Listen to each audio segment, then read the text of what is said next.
Ladies and gentlemen, podcasting from Sydney, Australia. This is the Primodcast. Independent, unfiltered, and uncensored. Beginning in 3, 2, 1. Rami, thanks for doing this, mate. I appreciate it. Happy Father's Day for yesterday. Mate, happy Father's Day to you. I'm really looking forward, mate. I'm really looking forward to this interview, mate. Mate, it's one that I've been wanting to do for a while. So, mate, you've been quite vocal over the past few months and posting videos and sharing your thoughts on what this lockdown is doing, not just for businesses, but also the community. We'll discuss that a little bit and also a little bit about yourself because, mate, you're a bit of a miracle story, to be honest. I've read a little bit about you from the last time we had a chat. And, mate, you sort of built yourself from nothing, essentially, to be in the position you are now. Mate, so tell us a little bit about your childhood and what it was like. Yeah, Chris, mate, I was born in Australia. I was born in Canterbury Hospital. So I'm a Bulldogs man. Even so, I support the Eels, mate. But, mate, at the age of 4, my parents decided to go overseas and start a new life in Lebanon. And as soon as we got there, war started. So we were bad luck for the country. And within a couple of years, by the age of 10, we're back in Australia. So I come back to Oz, not speaking English. It was hard at the age of 10 trying to fit in. So, mate, I started the love of cricket and rugby league. And that's how I started sort of fitting into society.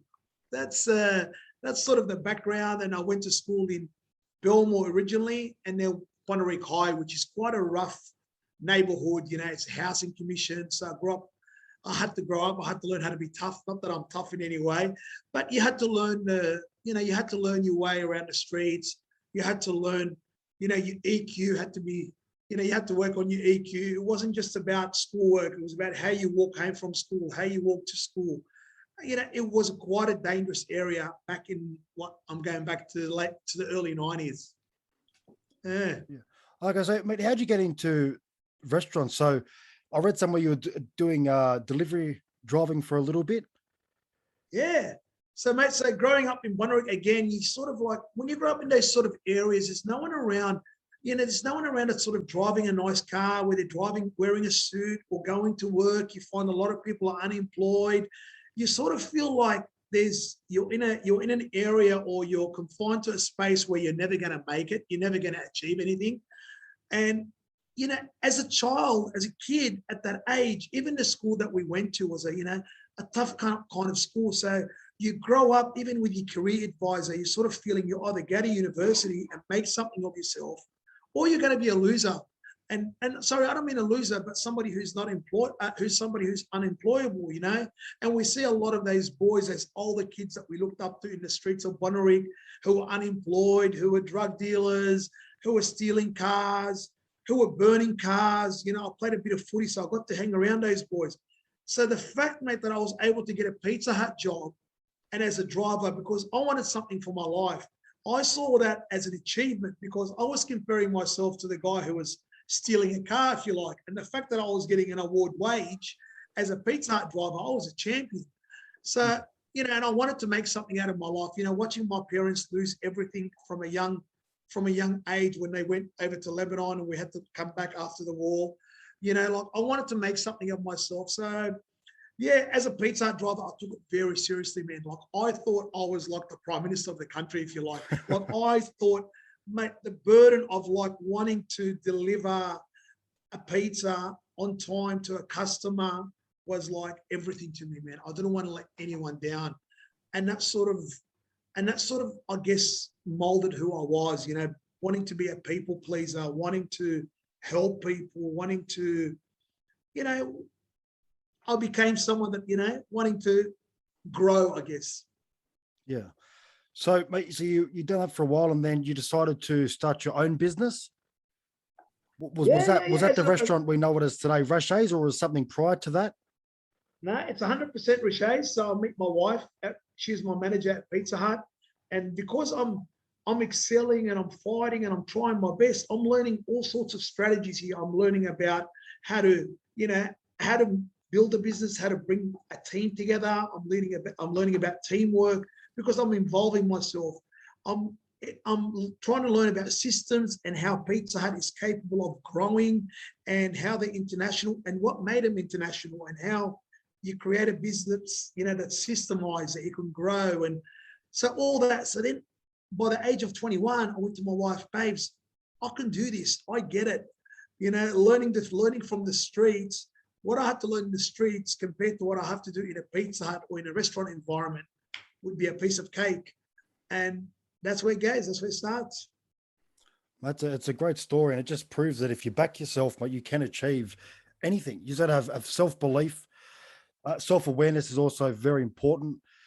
And mate, it's scary for a lot of people now, mate. I know people around me that have been in the same job for, 10 plus years, and they really want to, they want to change it up and maybe start their own business from home or, work on a side project, and they just get trapped in like the system, and they get complacent and comfortable with going to their 9 to 5 job. Well, look, there's nothing wrong with that. But if you do, look, a lot of those jobs, if you do want to grow, you're going to have to step outside your comfort zone. And that's exactly what you've done. Absolutely, Chris. That's what it is. I force myself to step out of my comfort zone. And there's nothing wrong with that, man. Like what you said, a lot of people are so afraid of that.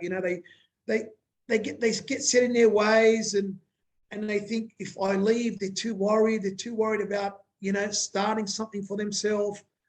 And what I say to people is, find a drive within you. And once you find that drive, and that's what it was for me, it was drive. It wasn't my education.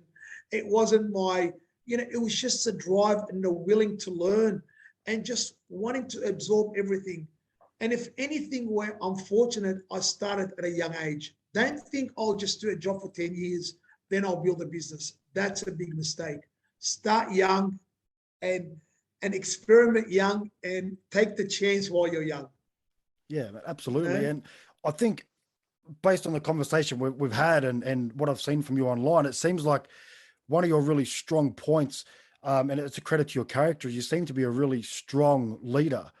And you can see that in the videos we'll discuss in a moment, where, you're speaking from a place of emotion. Like it's upsetting you that the community is at the moment struggling due to the lockdowns. And I'm sure that's how you handle your business, and you consider yourself one big team, one big unit, and mate, you lead by example and you lead from the front, mate. So I think I think if we can all adopt that and we can, go into a business and be a leader. As I said, education, yes, it's important to a certain extent, but the way the education system in this country is set is you go through primary school, high school, and it's sort of, you got to either get a trade, an apprenticeship, or you got to go to university, depending on what you want to do and where your education's at. And look, that's fair enough, but I feel like, if you look around the world, the most successful of people are ones who take those chances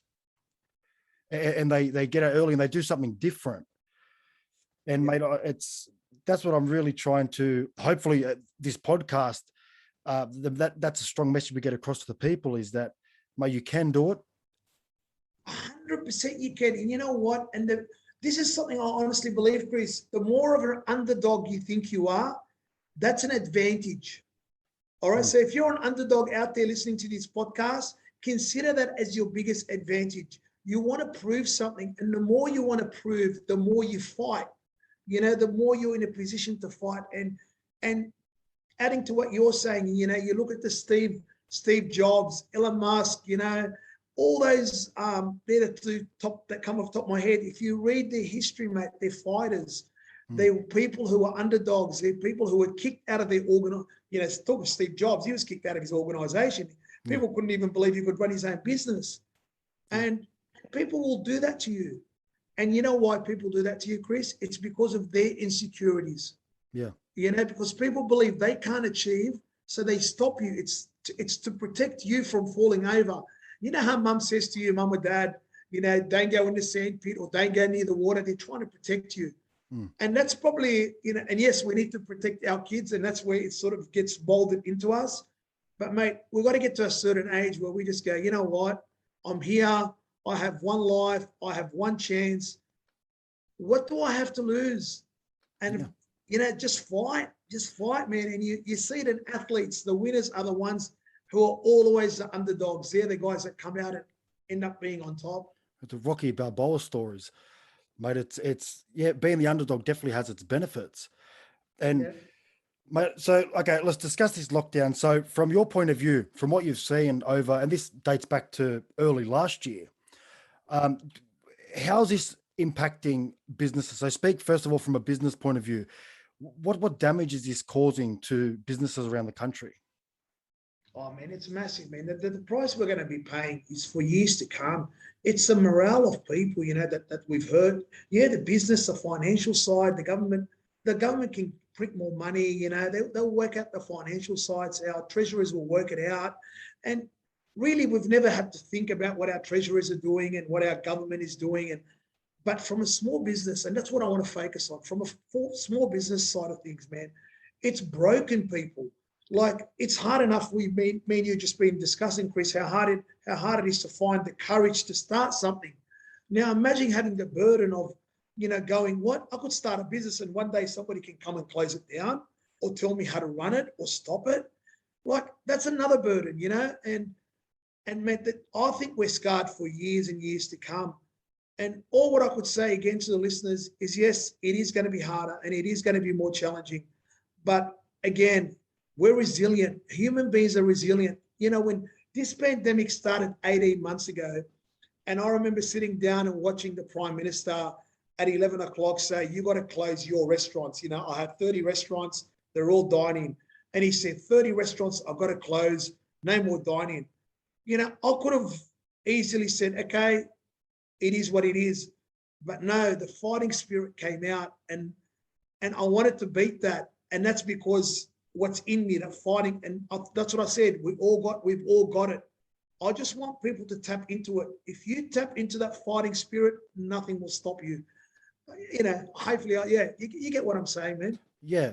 I mean, look, I've got a good friend of mine who was doing courier driving for a few years, and he decided to take that leap and to go, you know what, I'm just going to go all for it. I think it was in his early 30s, and he said, I'm just going to go for it. He quit his job one day, just quit his job.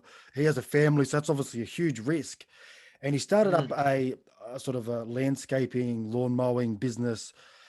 And you started off very small, I think an old station wagon with a lawnmower and whippersnipper in the back, and start advertising on Gumtree and that sort of thing, and just started really small, and at first wasn't making enough to cover his bills, and then started getting more business, word of mouth spread, and he was able to supplement his original income that he was earning and just do that. And mate, I've seen it firsthand what he's done, like to the point where he ended up, I think, 2 or 3 excavators at the end.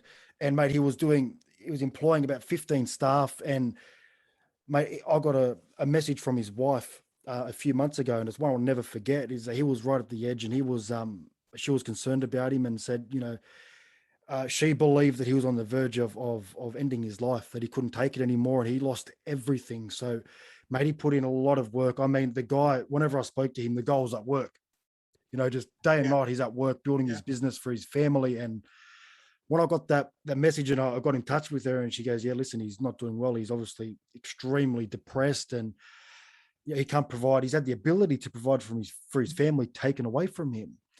But I reached out to him. We had a chat, and fortunately, it didn't go down where it sort of looked like it was heading, and because the goal was at the end. He was really at the end, and mate, that's why I'm extremely passionate about. I don't own a business like yourself, but I do work in mental health, and I see the effects it's having on the community as a whole, and having someone, a good friend of mine, seeing what he went through and the work he put in to get to the position he was, and have it stripped from him, and saying what that done to him mentally, mate, it's devastating and it's crushing. And that's why when I seen a few of your videos where you're advocating for small business owners, you're advocating for the community as a whole, and mate, you got emotional in a few of your videos, and that just shows where you're coming from. It's a place of passion, mate. I see other business owners who are running huge, large businesses, and mate, they're getting up there and just saying, everyone just calm down, follow the government's advice, don't worry, it'll all be over soon. that's not the reality of it. Businesses haven't got the luxury of going, yeah, we'll just wait for, 6, 12 months. And a lot of businesses can't do that. So, mate, to see what you were doing and just putting your voice out there, and mate, what you're doing is incredible. Thanks, Chris. And it's not only, Chris, it's not only, again, mate, like that story, mate, that you just share with me, it's so heart touching, like I think of so many friends as well, mate, who, unfortunately I have a friend who has taken his life, a mechanic who, again, was in financial trouble, and he decided, we were all too slow to react. Mental health is not understood, and unfortunately, mate, I'm a sufferer. I've suffered, and I remember 10 years ago being in a very, very dark place, and I went out and I reached out, and finally it took me years to find ways of getting help too. It's not easy to get help. People don't see it. The example I give, with a broken arm, people can see you carrying your arm and everyone goes, "Oh, you okay, man? When did you break your arm? How did it happen?" No one can see what's inside, what's going on between those two ears, man. And, but being a sufferer, I see it in people, and I know, and I've broken an arm and I've broken a leg and I've done my 2 knees, playing footy, cricket, all that. I know the suffering I've had in broken bones, in that, and I know the suffering of mental health, brother. If people understood mental health, and I don't mean to be disrespectful to anyone, but if our government and the people understood the severity of mental health, we will not be getting those decisions that we are getting today about COVID. COVID is secondary. Yeah. COVID is a shadow at the moment of mental health. Mental health, brother, is everything, mate. Yes, we want to talk about ICU. We want to talk about how many people in ICU at the moment. We want to talk about how our hospital system is doing. You got Mr. Brad Hazard, you got Mr. Gladys Berejiklian, we got Dan Andrews, we got Anastasia. Sorry to name them, because they're all worried about how they're going to look in people's eyes if our hospitals are not up to scratch. And you know what? Cut the shit. Our hospitals have not been up to scratch in Western Sydney for years. I remember my daughter when she's 2 or 3 and I have to wait 4 hours because she's got a fever.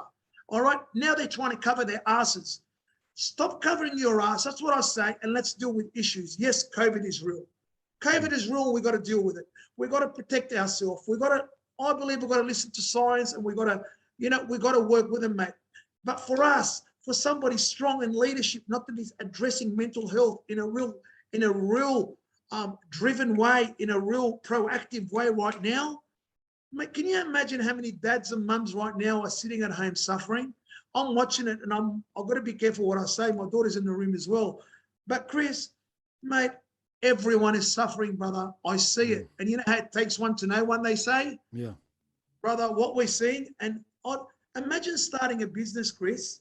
You're talking about your mate. Imagine putting all your livelihood, selling everything, starting something in a booth, building a business, and all of a sudden somebody says, "You know what? I don't care who you are. I'm stopping you from doing it." And, mate, how you come back from that without help, only God knows. Only God knows. And I'm just blessed. One thing that I'm blessed about, Chris, sorry to be carried, I'll give you a chance, mate. But one thing I'm blessed about is that I suffered 10 years ago, and I've learned how to sort of manage myself and manage my situation today. And I don't see it, mate. I don't see that when I watch our leaders at the moment. Leaders are there to lead what is the major problem at the moment. And it's not the major problem because the media is saying it's a major problem. It's not the major problem because it's overseas, there's COVID overseas. The amount of lives we've lost, yes, my condolences go out to everyone who's lost their life. Not from, but with COVID-19. I haven't had many people lose their life with COVID-19, but from COVID-19, but with COVID-19. Big difference. Yeah. I want to stress that out. But the amount of people who have lost their life from suicide, we're hiding it. Yeah. And come out and be frank and show some leadership. That's what I want to ask our government, because that's the real damage, mate. That's the real damage. We're not sticking straws up people's nose to stick to work out their mental illness, are we? Because if we did, my God, there wouldn't be 1,200 cases and 1,500 cases, mate. I'll tell you that right now, Chris. Yeah. Mate, the cases will be off the charts. Yeah. And to anyone listening, this is probably our time. I've dealt with Lifeline.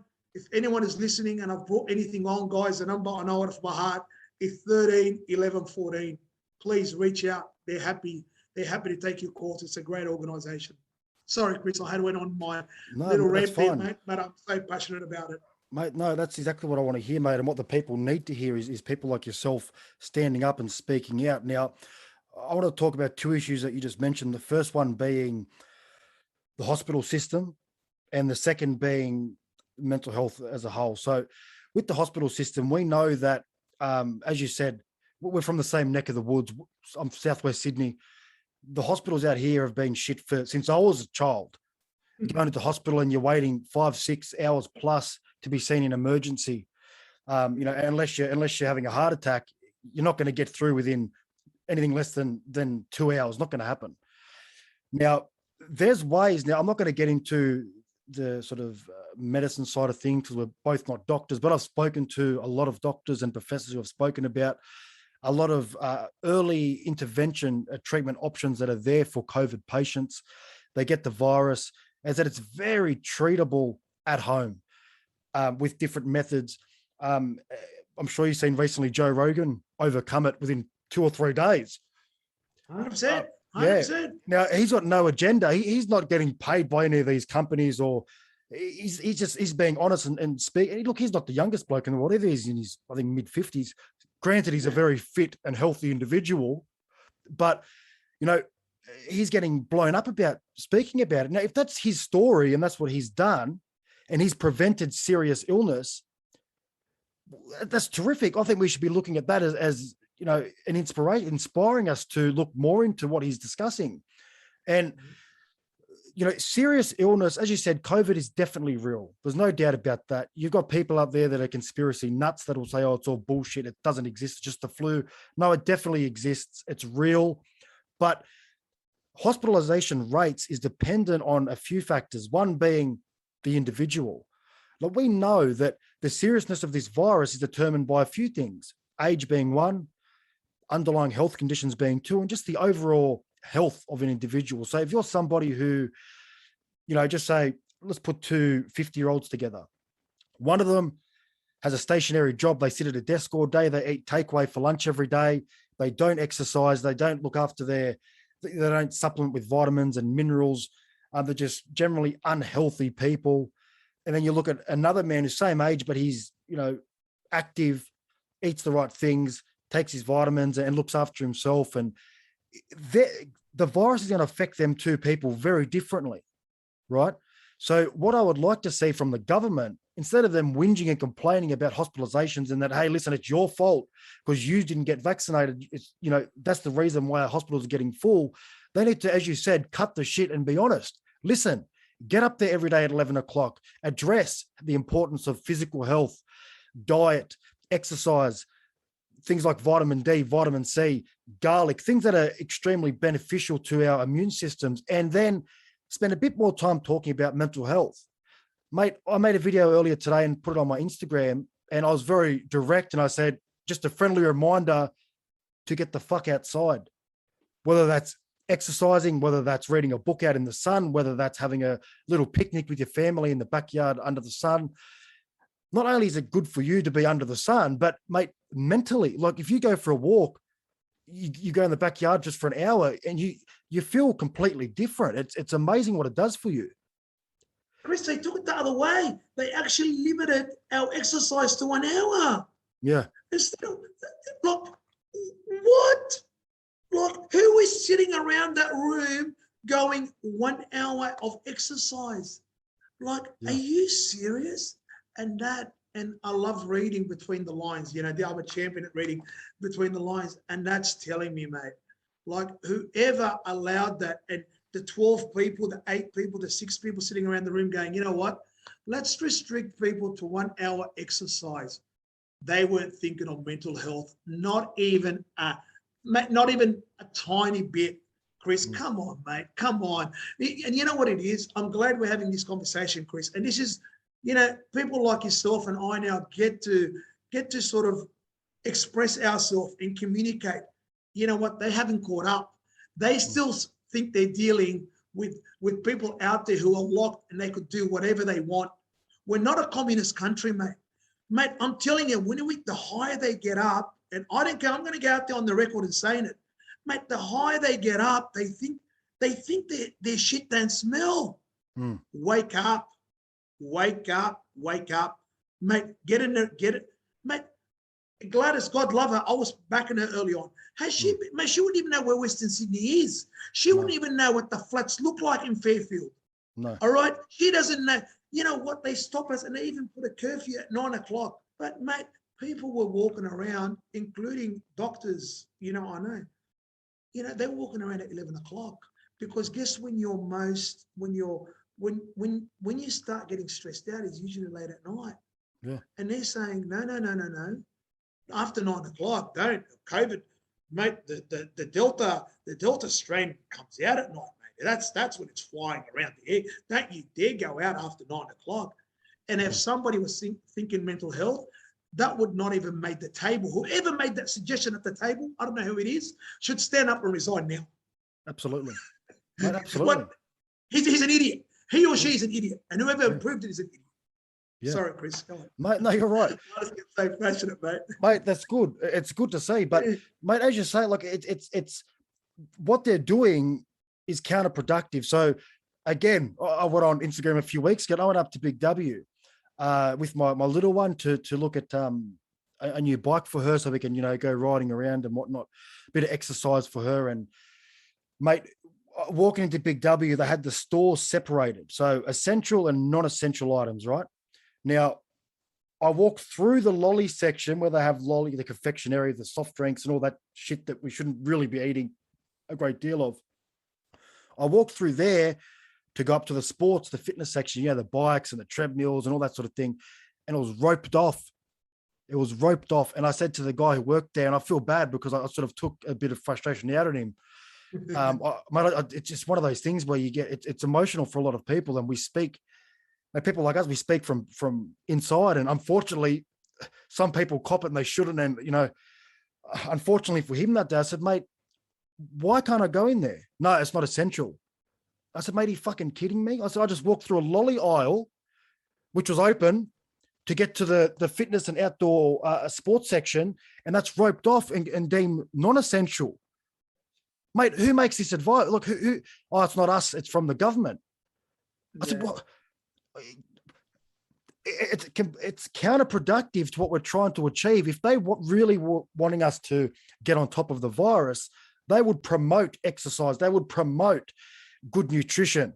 They would promote getting outdoors. All these things we know. They would promote like this concept of, from whatever date, I think she said the 13th September. I don't even know if she's still saying that because they change their mind every second or third day. But to say that unvaccinated families can't have a picnic, mate, what's that? We know the virus doesn't transmit well outdoors. We all know that. So you're separating and saying, well, listen, if you're vaccinated, no problem. You can go and have a picnic with your family out in the park. But if you're unvaccinated, sorry, you got to stay at home. Mate, what is that? I'll call it, mate, I don't know what sort of management it is. I don't know what sort of leadership it is, but it's the worst leadership of all, mate, not to understand. Get out, mate. Mate, their life is not different. All right. So I'll start with the Prime Minister right down. They're still turning up 5 days a week. God love them because they won't work 7 days a week. Or some of them are working 6 days a week. But they turn up to their meeting, mate. They're getting their paycheck at the end of the week. Hey, nothing mentally here. I'm busy. I'm actually busier than normal. Things are happening for me. Actually, you know what? I've got more power. Look at me. The Channel 9, all the mass media is listening to me. The arrogance over the way they're speaking they're not even considering the journalist mental health sometimes. Oh, you wait, you step back. You know the arrogance when she goes to that. You step back, mate. Yeah. You're too close. And you go. It's not your go. That's not somebody. Where's the heart, mate? Where's the heart? How do you, come on. How about disconnect. I go and speak? I don't want to aim at Gladys or at Dan or Prime Minister Morrison or whoever. Let me go and speak to them like that, see how they handle it. They'll call security, get me carried out, and I'm out of there. Who are they? Who are they? They're there to represent us today. And we are going through times that, as they say, that we've never gone through. We have mate, our kids, and again, I don't want to drift too much. You'll find me drifting too much, Chris. But the mental health of everyone, mate, it breaks my heart, brother. Mate, how we're going to deal with this, how we're going to come out of this, and I don't mean COVID. I mean mental health. That's going to blow up in the government's face big time. Yeah. Look, mate, it brings tears to my eyes, mate. That's what's going to bring, mate. That, and you know what it is? If I've got COVID, I can go out to the doctor and I can tell my family and friends. Most people, because we're not all tough, mate. Some of us, and sorry, the tougher we are, sometimes the harder it is to express ourselves. It's easy for me to go to my family, I got COVID, I've got to lock myself up. But you try telling your family, you try telling your kids, your wife, your father, your mother, I'm locking myself up in a room because I'm mentally effed up at the moment. Yeah. Think of that, mate. Think of that. That's where the drama is, brother. That's where the drama is. And you know what? They're not in touch. I don't care, mate. You know what? They're trying to scare us. They want to try and shut us down. They don't want me to say the truth sometimes, but I don't care, mate. I'm here to fight for people and to fight for people at my level, and whatever that level might be. But that's, hopefully we heard, Chris, because something's got to be done, brother. Yeah, something's got to be done. Look, we're getting heard. And I think, mate, I didn't expect, when I started this podcast, I didn't expect for this to happen. Like, it's blown up out of nowhere. Really, I did not expect it to sort of happen as quick as it did. I like to think I'm somebody who's positive, and I'd like to think, I did think, I'll make this something really great and I'll be unique. And, but mate, I didn't expect it to happen as fast as it has. And I think it's a testament that, well, it's the people. And I always say to the people on my Instagram and social media accounts, it's because of you. It's not me. Me and you are having a chat. It's not difficult. It's the people that are spreading it and, sharing the message and telling their friends about it and their family about it. And people are listening and tuning in. And I've had many people who have thanked me for, not me personally, but the guests I'm speaking to, for, bringing them some, information or positivity, whatever it may be, mate. Because you turn on that channel 9, channel 7, channel 10, mate, that alone will put you in depression just by watching it. It's brutal. I can't do it, mate. Everything is doom and gloom. There's nothing positive. Like, I know a guy who had the virus a while, mate, 79-year-old man, didn't step foot inside a hospital. Right? You don't hear that. If they were to start reporting honestly, hey, listen, there was this many cases today, this many people, unfortunately, 3 or 4 people lost their life, but hold on, also a 79-year-old man overcome it and didn't have to go to the, that would, mate, the country's living in fear and anxiety. But people are thinking, shit, especially I think the sort of the older generation, they rely on the information from those mainstream media outlets. And they're also the most vulnerable. So I can't imagine what's going through their mind every day, thinking, shit, if I step outside, I'm going to fucking get it and I'm going to die. That's what they would be thinking, the way it's built up to be.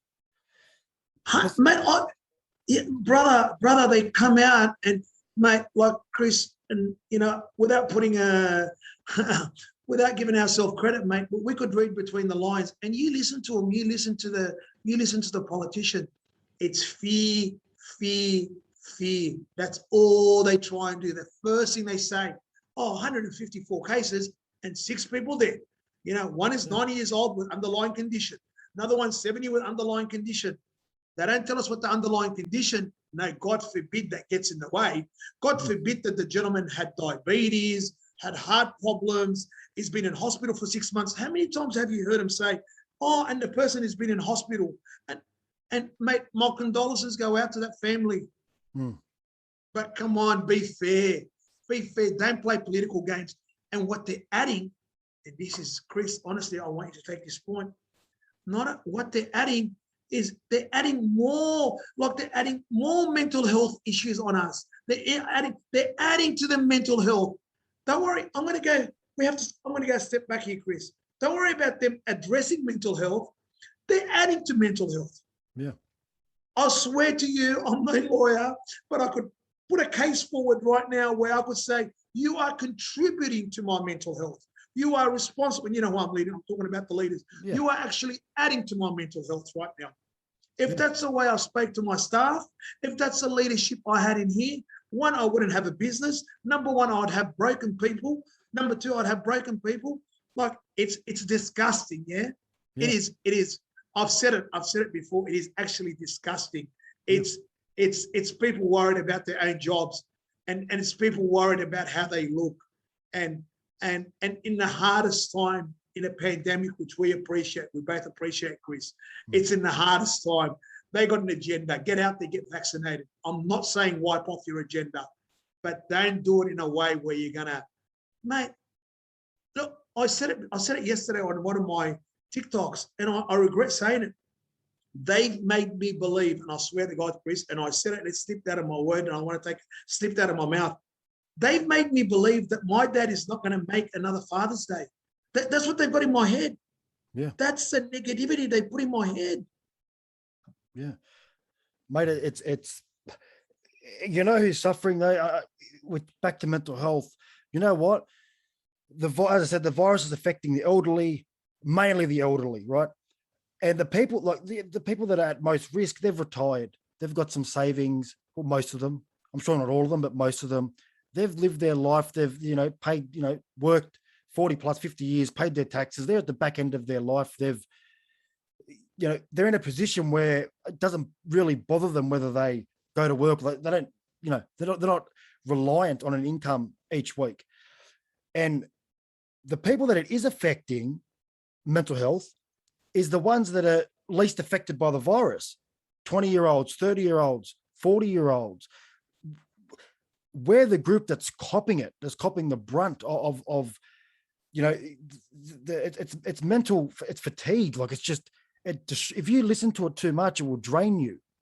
It'll put you in a position like I've never seen anything like it in my life. And, it's evident in the fact that when there's a death, 70, 80, 90-year-old, they quickly skim over that. They go, just one death, 70-year-old, one death, 80-year-old. When there's someone in their 30s or their 20s, mate, they have a 30-minute discussion about it. And you know why that is? I'll tell you why that is, because they need to create fear. Because if they don't do that, you know what's going to happen? 20 and 30-year-olds are going to, hold on, I'm probably not going to die from this. Why should I get vaccinated? That's the reality of it, mate. This is a game around vaccination. And I'm happy to say that, because that's my opinion, but that's what it looks like to me. It's creating an environment where everyone's running to these vaccine centers. That's my personal belief. Chris, why they're doing that, mate, I don't know. Correct. It's a game, mate. Chris, both you and I could tell, mate, I could get a read on you, mate. You're very street smart, mate. You're not, mate, you're not going to get much. No one's going to play you, brother. I can see that, man. Brother, it's a game. It's a game. And they're trying to play on the weak. And that's, may God help those people. That's the way I look at it, mate. Pick on the weak. That is disgusting. I'm so disgusted when I see some of our leaders on the big screen at the moment, mate. I am. And, oh God. And to play a game like that with people's minds. And I just want to add one more thing, Chris, and I'm going to jump a little bit back. You've got to understand something about mental health for people. Hopefully not many people are suffering, but I don't think so. Mental health doesn't it affects your, like what you hinted on it. It affects your muscles. It affects your immune system. It affects your heart. It affects every single part of your body, mate. And I'm not going to share too much, but when I'm going home, and I don't want anyone to feel sorry for this, mate, but when my legs are shaking all night, mate, I know where that's coming from, mate. That's stress. That's stress, brother. There's no medicine for that, mate. You know what I mean? And they're contributing to it. And I don't want to share too much on my own personal journey, because it's not about me, mate. It's about people out there. It's about how people are struggling. And sometimes people think, and I've got to clarify that, sometimes people think mental health means you're just stressed out, or you get a headache, or you're just stressed sitting in the corner. There's so much more to it physically, mate. You will, and mate, think of the domestic abuse out there as a result of mental health. Because think about how you behave. You're no longer in control. Think of maybe how you're speaking to people, how speaking to their kids, whatever the case may be. Mental health just drags. There's so many, what do you call it? There's so many, I can't think of the word, but you know what I mean? There's so many things. Yeah, and they've created an environment where mental illness is thriving because you've got, you can't go outside and exercise. You can't spend time out with your kids, the picnic at the park. You're not allowed to do it. But everyone's locked at home. Domestic violence, mate, the rates of domestic violence the jump is so dramatic, but they're not going to speak about that, of course not. And then to add to that problem, they're keeping bottle shops open as an essential business and an essential service. So you've got all these people who are got nothing else to do because we're all at home bored. And some people are drinking, and because of the depression and the things that go along with it, people are starting to abuse alcohol, and not in all cases, but definitely some cases, that's creating or contributing to domestic violence and the rise in domestic violence related situations, which is, as I said, mate, I did have the number a few weeks ago, but I'll post it after this podcast, but it was dramatic. Like, it was dramatic. So they're creating this environment where we're suffering physically, we're suffering mentally, mate, spiritually to a certain extent. You know, you can't go to places of worship, churches, mosques. You can't go.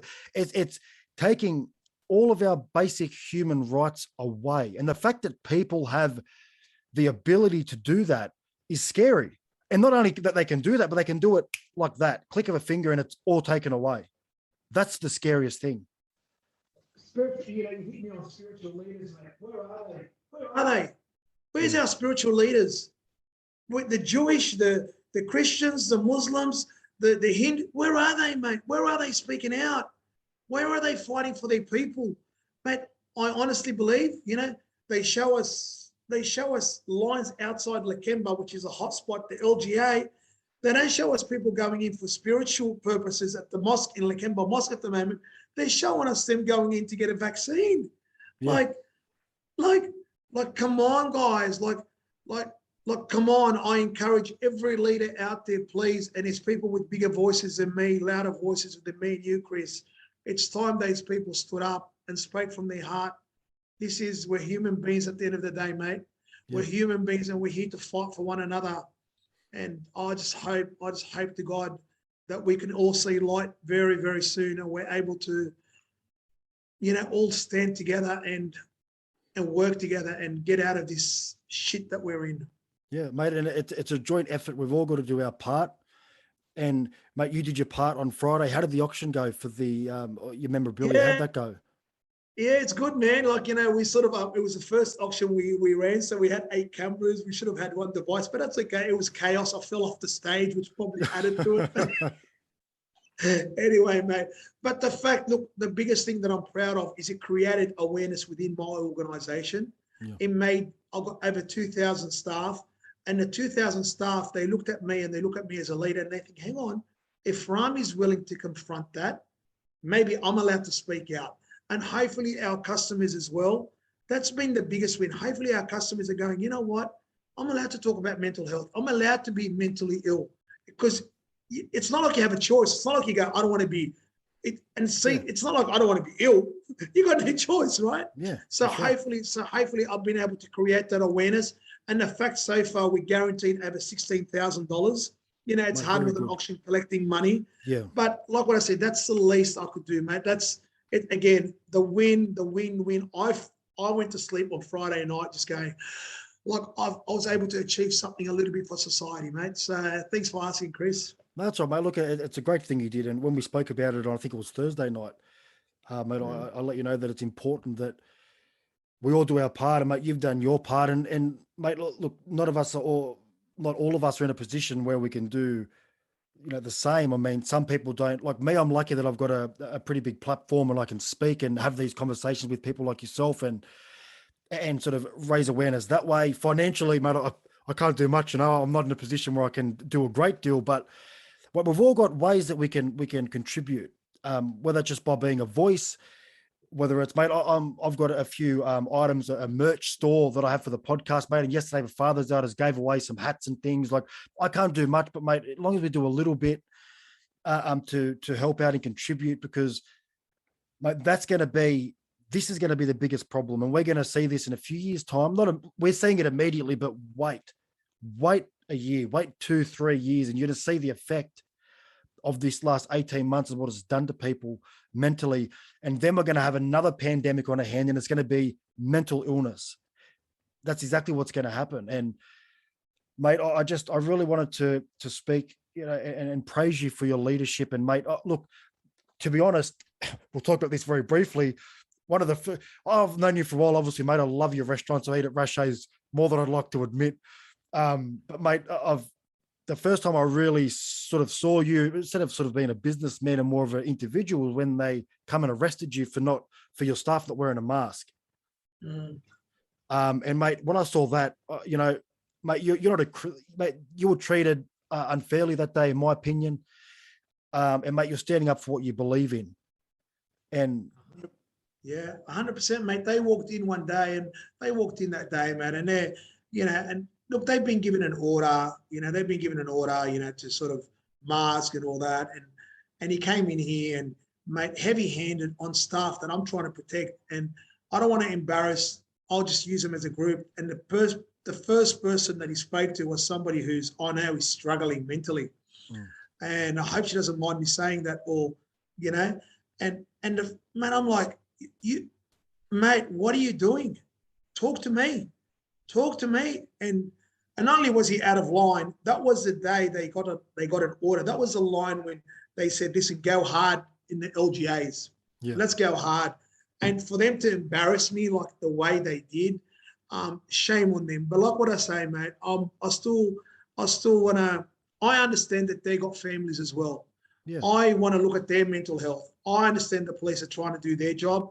And at the end of the day, the only reason I think I could have handled it better is I should have stopped for a second and realized that this person has also got a family. This person also could be under mental stress. That's the part I'm regretful.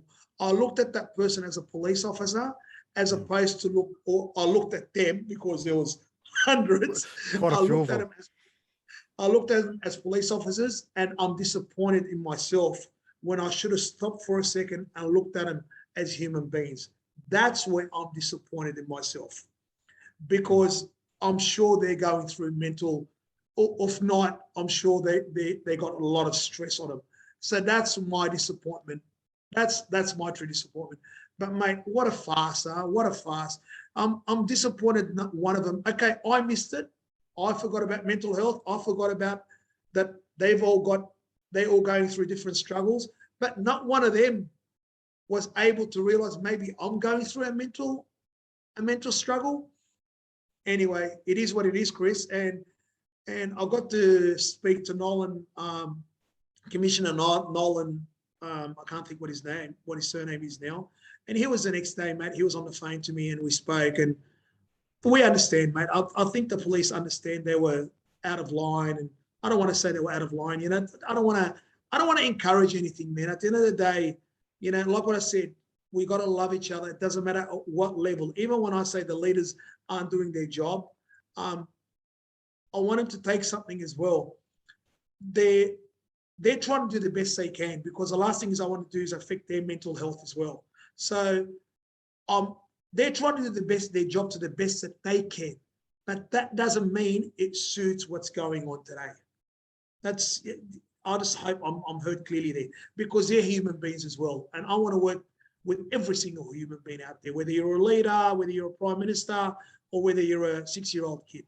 Yeah, mate, look, I don't think anything that you've said at all is out of line, and it's the reality of the situation. And I've in the last episode I did, I spoke to a solicitor, and I raised the issue on the police and the fact that, mate, I've been a few weeks ago, I was pulled over in one day, I was pulled over 3 times for a health compliance check when I was at work, you're driving to and from work. And mate, all of them were fine to me. They asked a few questions. That's their job. They're only doing their job. And mate, we had a bit of a laugh, and mate, I can't say all of them because I'm sure there's a few of them who would, but the majority of them don't like what's going on. They don't like finding people for not having a mask on correctly. And mate, they don't want to do that either. There's a lot of good police out there, and a lot of them do just go to work and do their job and are there to serve us. And if you treat them poorly, like I've seen videos, mate, I'm sure you've seen them. Police walk up to somebody and say, mate, hey, can you just move on from here? And people fire up about it and cause a huge scene, end up getting arrested and fined up in front of a judge for what?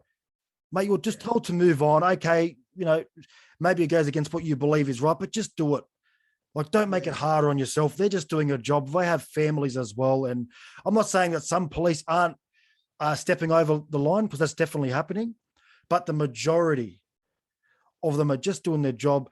We need to treat each other with respect and understand that, you know, if we can get to that point where we're all understanding of each other, and when, you know, we all have little outbursts like you did with the mask situation, and mate, that's going to happen. We're all under immense stress. We're emotionally drained. And I think everyone's mental health, I don't think there'd be a person out there who's not struggling to some degree mentally.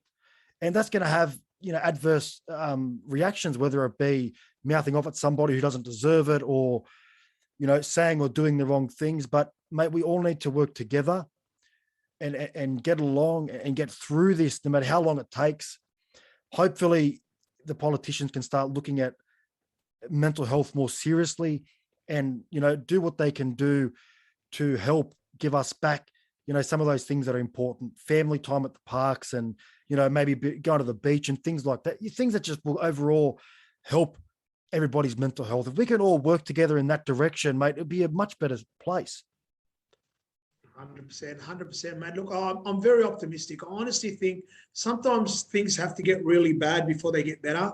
And I think this is one of them situations, you know, things are really at a low in Australia, really, really low. I think we've really haven't we don't take politics too seriously as Aussies. You know, we just turn up at the ballot box and, yeah, he looks good, mate. He's got a beard. He doesn't have a beard. Yeah, whatever. Yeah. And, you know, and now we've learned that, hang on, next time there's an election, mate, you watch. We're all going to be on it.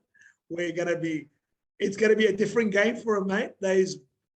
All those marketers or bullshit artists are going to get found out, because we're going to be there and we're going to fight and we're going to make sure that the right people get in. I think, so looking optimistically, I think we're going to live in a much better state. I think our country is going to improve.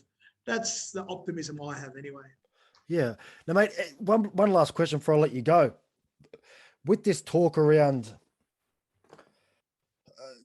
vaccinated people being allowed to enter into restaurants and certain things, how does that impact you as a business owner, sort of having to make that decision? And if they mandate it, unfortunately, you have no choice.